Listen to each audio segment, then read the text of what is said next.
This is really cool. As you guys already know, the San Francisco 49ers needed to make some roster moves, and they brought in some additional depth at safety in the form of Logan Ryan. And as it was originally reported, the 49ers signed Logan Ryan to the active roster, and in a corresponding move, they had to release Ty Davis Price, the former third round running back who was drafted last year out of LSU. Now, what makes this story cool is for the fact of how it started, how we got here in the first place.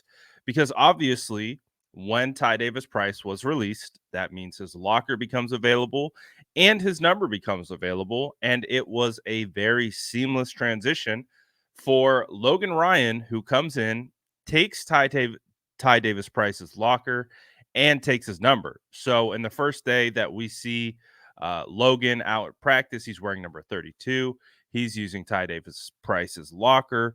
And then the following day, TDP is able to clear through waivers, and the San Francisco 49ers add him back to the practice squad.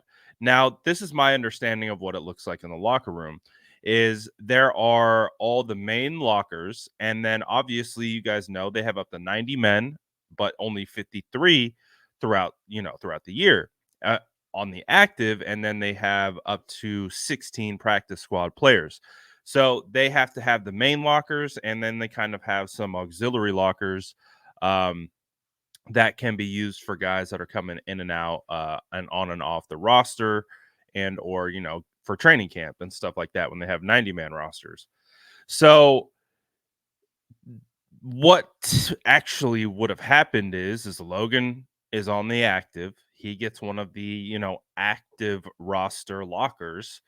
And when TDP was re-signed to the practice squad, this is a really awesome gesture and just a really cool move. I haven't heard anything like this happen with the 49ers before. But when TDP came back, Logan gave him back his number and his locker room, and he took one of the kind of auxiliary lockers off to the side. You want to talk about selflessness, you want to talk about veteran leadership, you want to talk about a guy who understands that scenario, because I remember talking about it and it was like yesterday when they signed TDP, it was one of the things that I mentioned. I was like, I wonder how awkward that's going to be that, Logan Ryan has his locker and his number. And sure enough, according to Matt Barrows, Logan Ryan gave both of them back to TDP. And that to me makes me feel even better about this Logan Ryan signing. We know he is a veteran. He has 2 Super Bowl rings. He's played in the league for a long time, since 2013. And he has a lot of snaps under his belt. And this is a move from a guy who's been there before, who's done it, who's seen these types of things happen. And this is just all class, first class, all the way, and it speaks to the type of character that he has. And I do think that that's an awesome gesture by Logan Ryan. And I'm sure TDP was appreciative of it. I'm sure his family has jerseys, with TDP wearing number 32 and all that type of stuff. So um, for Ryan to be able to give that back to him, and the reason why he was able to do it is because there are no mid-season jersey number changes, but because he hasn't played in a game yet or made an appearance, he can make that switch. So again, just a really, really awesome gesture. And again, we talk about football all the time, and I specifically talk about football as, we focus so much on in between the white lines, but so much about what goes into good football teams is what happens on Monday through Saturday before those Sunday games. Like, we focus so heavily on what happens on Sunday, but there's so much preparation, there's so much behind the scenes stuff, there's so much chemistry building, team building stuff that goes on off the field that contributes to on-field success. These are the types of moves and these are the types of things that contribute to that. So, I don't know what Logan Ryan is going to do for the San Francisco 49ers. I don't know how often he's going to play. I don't know what his impact is going to be. Right now, it's kind of speculative. Like, we don't know because we just haven't seen it and we don't know what their plan is for him. But for this to be kind of like his first move uh, within the 49ers locker room, yes, we appreciate it. Respect.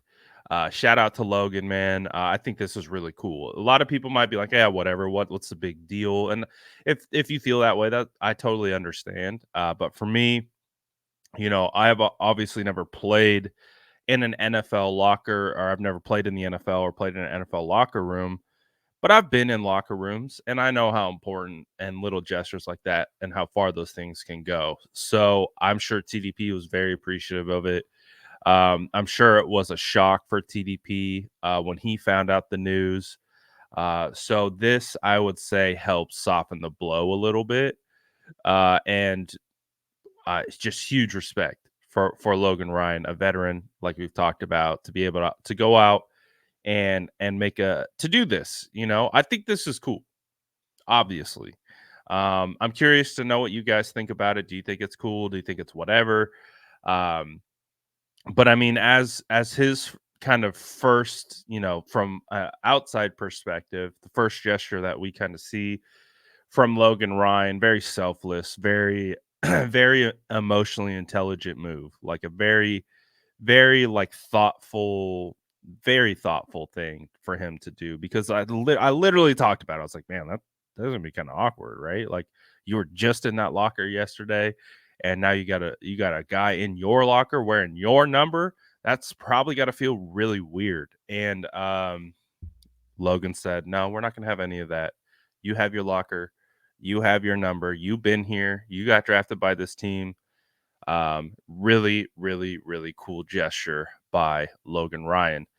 And I really do think that this is the types of things that makes teams successful. So let me know what you guys think about all of this. What do you guys think Logan Ryan's impact is going to be on the San Francisco 49ers? I'm very curious to see what you guys think about that. I've seen a lot of people talking about how potentially, like, oh, is he going to come in for Tig? I don't think so. I personally don't. I don't think Tig has played. Uh, I don't think he's played poorly. I don't think he's played perfectly, which no one does. Is I have to remind people all the time. But considering the fact that he's a rookie, has limited snaps, and got thrown into the fire, I thought he's done all right. I definitely don't think he's played bad. So I've heard people talk about, oh, Logan Ryan might come in here and take over for Tig. I would be surprised for that to happen, especially right away, right off the bat. I do think Tig has played well, and I think he'll keep that job. And I do think they just know they need that depth. They need someone who has that veteran savvy, that if they lose Tig, they can rely on someone to at least understand all the small nuances and don't have to reteach that, don't have to guess if this guy knows these things. They know he knows it. And I was talking about it like with the Gip signing. Like, remember when we signed Gip, it was in the middle of joint practices. There's like 1 week, 2 weeks of preseason football left, and he became the starter and never looked back. So with these guys, who knows? Like, we don't know what Logan's going to bring. We don't know if he's going to come in absolutely re-energized, rejuvenated to come play, and who knows what we're going to get. But I like it so far. Let me know what you guys think in the comments below. And as always, make sure to like and subscribe for more updates.